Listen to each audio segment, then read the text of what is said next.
doesn't. He's going to be sticking around here afterwards because that was obviously we've got a lot of information that they want to present to you this evening. And so if you have questions, just make a note of them. And he's not going anywhere at all. I didn't realize that Ventura County had that many people in it. I used to live here, and every time I come here, I can't believe the growth. When I used to go downtown Ventura, you didn't have to pay for parking. You could just pull in. Now you got to pay for parking 7 days a week. To what, 10 o'clock at night or something? Are they crazy? And what's happened with the ice rink? The ice rink is gone. Is that right? Well, what's that going to be? Is that going to be another business, a mall? What is that? More condos. More condos, of course it is.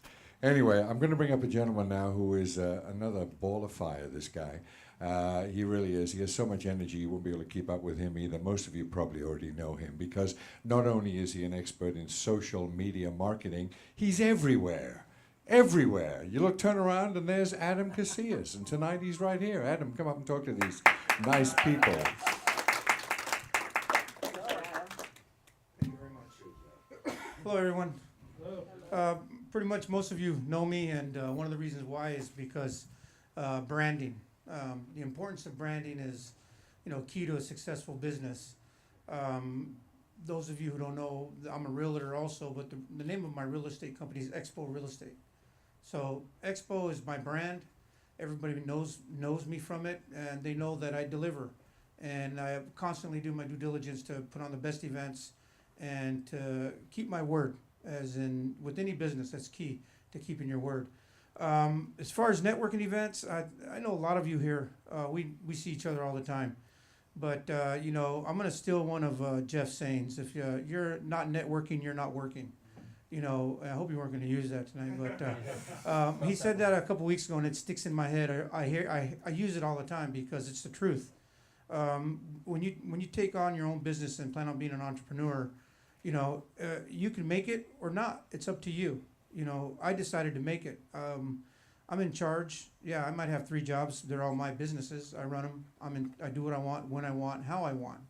And I'm very fortunate to be able to work from home and hang out with my dogs and, clean house for the wife, whatever, But it's a good life. It's a lot of work, but it's a good life. So a couple of things I want to touch base about is, Facebook and joining groups. A lot of people say that, they don't know, I'm on Facebook and I don't see anything going on. Well, if you don't go out there and search groups and that are interested, they're interesting to you and what you do, you're not going to meet new people. You can start your own Facebook and you can piggyback and get friends here and there. But if you want to stay up to speed with all the networking events and building relationships and meeting new people, you need to go in there and look for groups, and there's a group for everything on Facebook. Those of you who haven't done it or tried it, you should. I know most of you here, some of you here are pretty avid Facebook users, and because I see you, you're my friends. But there's a lot of ways to do it. If you're looking for an event, there's a vendor group. If you're a vendor and you're looking for a different group for vendors, you can Ventura County Vendors. There's networking events every single day in Ventura County. I myself go to about 7 or 8 a week regularly. This is my 6th one. This event here is my 6th thing as far as speaking or discussing networking this week. It's what I do full time. That's one of the reasons why our event's so successful, because I put everything I have into it. So join as many groups as you can. Find some that are to your liking and get involved with them. Post, when you're posting on them, make sure you post properly. I'm going to talk about that right now, obviously. It's coming up next. I haven't seen this yet. I haven't seen the PowerPoint yet, by the way. So proper posting is key. The reason why people let me post on their page, and you'll see, how many people here have seen my postings on Facebook about the expo?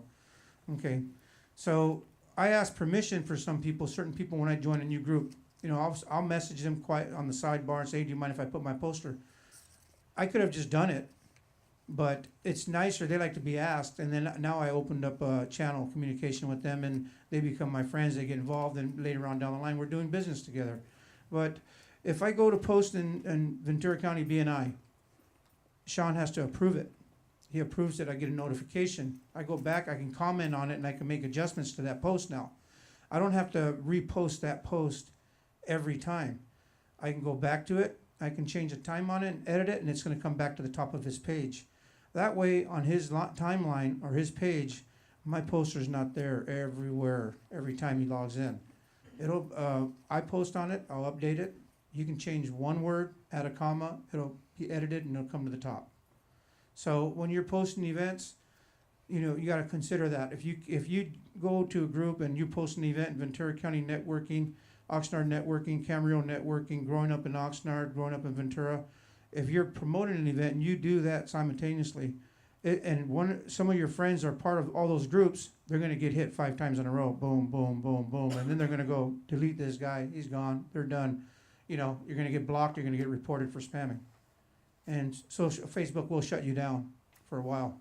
If up to 3 days, I think, if they think you're spamming. So be creative, ask permission, they like that. Some of the groups you have to ask to join, and then they screen you and look at you and they either accept you or they don't. I don't even know how I've been put on an admin on a lot of these pages. I get asked permission for other people to join.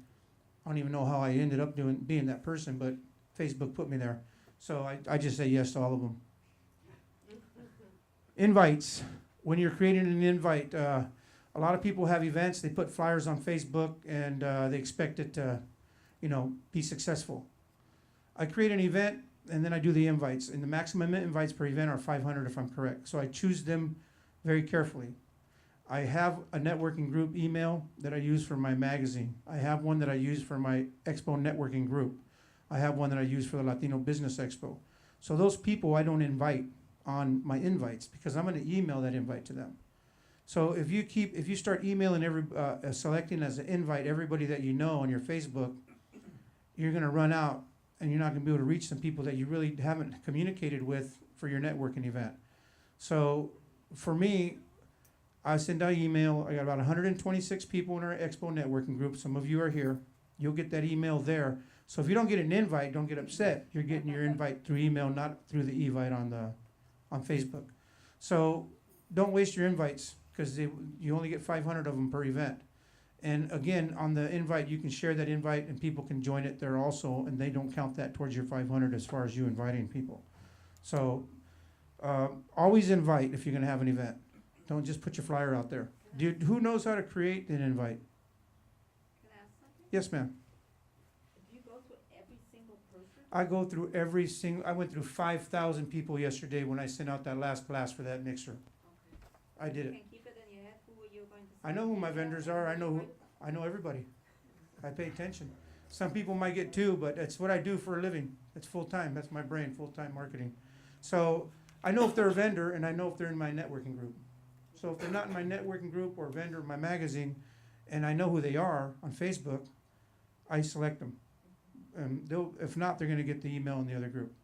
So creating an invite is easy. It's creating an event. You create the event. You go to events and you select events, and then gives you the option to create an event. You put in all your information. You can edit it anytime you want and change it if you make a mistake. You can cancel it. You can do whatever you want there. It's very user-friendly, very easy to use. But it's very important to create those if you're going to have an event.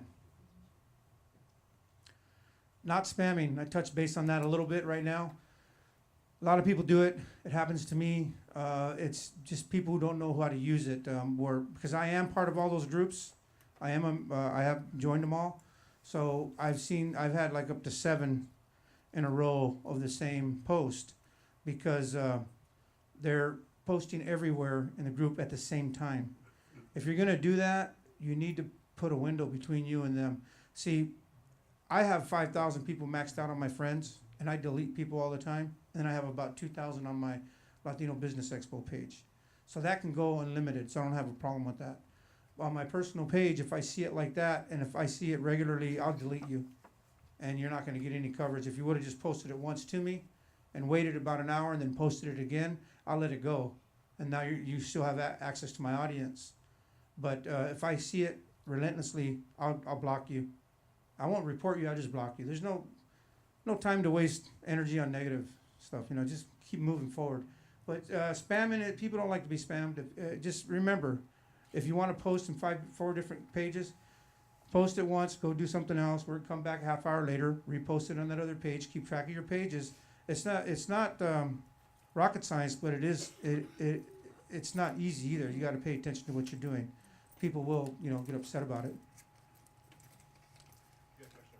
Yes. Do you find time slots to be different from like radio or like the web? Very active in the morning, very active at noon, and very active at night. So it does become a full day of scheduling and not stumbling over yourself on spamming or whatever the case is, right? I spread my postings out throughout the whole day and night, and I don't ever do a bunch of, like if I'm cramming for something, I'll post it a couple times that day. But I got a good email list. I keep all my leads. I keep everything, and I add them. And we use Infusionsoft that is automatic. It drips them, and they can decline it if they want to decline it from there. Infusionsoft keeps track of all that for us. But it's great software. It's expensive, but it's great. It works. Makes our job easier. How do you feel about that being done at wee hours in the morning? Is that kind of a waste of space to waste of time? It depends on how many friends are on your page. Okay, see, like me, I have maxed out page constantly. That's within 10 people from being maxed out. So if you post something at 2 o'clock in the morning, some people will see it, some people are up. It doesn't matter. If you're sending out an invite at that time, it doesn't make a difference. They're going to get it. They'll see it when they wake up. But there's people up that time. Trust me, I'm up. People laugh at me when they see that I'm posting at 2 o'clock, or I'm emailing something at 2:30, and then I see me at 6:30 in the morning at a breakfast meeting. That's what we do. It's crunch time. Like right now, it's crunch time for me. 2 months before every expo, I'm out networking as much as I can, everywhere I can, and sleep is hard to come by. But that's okay. I'm in charge. I make the schedule, so either I can, if I feel like taking a day off, I will. So that Time isn't really that crucial unless you got an event going on. If you're posting something and you want feedback right away, you're not going to get as much at 2 in the morning as you would at 6 p.m. But it is just like a work schedule. In the morning, before they go to work, everybody checks their Facebook. At lunchtime, they check their Facebook. When they get off, they're Facebooking. And then there's people getting paid to Facebook. Their bosses just don't know it. So I guess I got ahead of myself. Updating the post. Okay, so you just go back to the previous post that you had. If I post on growing up in Oxnard, I post there, and a hint: growing up in Oxnard won't let you put anything on there for sale. But you can put something on there that's an event that's free. So a lot of my events are free, so they let them go. You just go back and you add a comment, and it comes back to the top, so you're not spamming your people. Need to reiterate that because a lot of people do that. They do it a lot. I used to do it until somebody taught me. Just make a comment. Actually, Debbie Echevarria taught me that about 3 years ago. So definitely pay attention to your posts. Don't spam. You'll get blocked. One of the things that we do a lot, me and Richard have been involved with for about 4 years, actually 5 years with ACS. We've been involved with others in the past, but ACS, American Cancer Society, making strides, Relay for Life Ventura, Relay for Life for Oxnard. Paying it forward is one of the things that are beneficial for building relationships that can turn into business later. I'm very focused on the relationship building and the paying it forward. And I was kind of oblivious to the point where I can do business with these people later. I never thought about that when I'm doing these events, but it turns into that. I'm not pitching my business. I'm not talking work or shop. But by building a relationship and somebody seeing how sincere you are and that you actually are real, because at the end of the day, when you meet somebody within the first 20, 30 seconds, they got an idea whether or not they like you. Personalities are key. I have a very forward, open, fun personality. I like to get things done. I don't promise nothing unless I can really do it.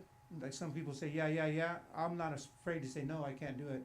But volunteering with the nonprofits is key. We do food share, ACS, the Little Guppy program. I sponsor a fishing program. You need to get out there and help pay for it. It doesn't take money all the time. Sometimes it's just your effort and your time. We all have that. And it's all part of the building relationship process. If you don't do that, you'll get stagnant, and it's hard to build leads if you're not out there networking with everybody. And the nonprofit industry, there's a lot of people doing business there. We just sponsored a table at the Crab Feast, which is for Teen Challenge and a bunch of programs. And the guy contacted me and says, well, you know, let's put your banner up and you get a mention. And so our banner's gonna be up. There's gonna be 2,000 people in a room, and it's gonna have our expo banner up with the page. I'll have tickets there. We donated a table. So now we got exposure. Before we just buy a ticket and go and support it. But since we bought a table, now they're all over us and they're letting us promote ourselves there in Ventura. So it's there's always different access, there's different ways to get in. Yeah, I feel like I'm about a click ahead of myself. So paying it forward, one of the other things that we do, you know, this class that we're doing is something that is related to that. Richard and I have been doing free marketing and networking and videos and promoting and helping people for a long time. We shot, I don't know how many videos we shot one night at Tomas's Cafe here. We shot about 40 videos and helped them get ranked on YouTube and on Google and put the videos up on YouTube. We did all that for free. We're sincere when we do it. There's no hidden agenda. We're building relationships. Most of you here know me. I don't sugarcoat nothing. I call it like I see it. You know, it's the way everybody should work. It's a lot easier to do business with people telling the truth and being honest than to, second guess yourself whether or not you did the right decision, you know, with getting involved with business. You know, one of the things with businesses and network marketing, you know, if you have to chase somebody to get in it, you have to chase them to work it. Do you want to do that? No. You want to find people who duplicate your energy that are willing to do what you do. And that's one of the things a while back, me and Richard did another venture with a product called Monavi. In 6 months, we built a team of 800 people. But we got kind of tired and burned out because we couldn't find anybody to duplicate our energy and what we were doing. We were presenting and building teams from here to Lancaster all the way to San Diego was one of our largest teams. But we were willing to do it because we were passionate about it. And if you're passionate about it and you do it, it'll work. You know, but there's nothing wrong with switching gears and jumping onto something else if you think it's a better thing. Everybody gets embarrassed about saying, well, you know, I'm no longer in that business. Well, if that's happening every time I see you once a month, yeah, you got to figure it out. But sometimes you got to check. You got to make a change. Don't be scared to make a change. You know what is somebody said? I'd rather fail doing something I love than fail doing something I hate. You know, working for somebody else. I mean, at least you tried. You say you tried it. You know, so yeah, that's my brother right there from the Nard. He's a surfer.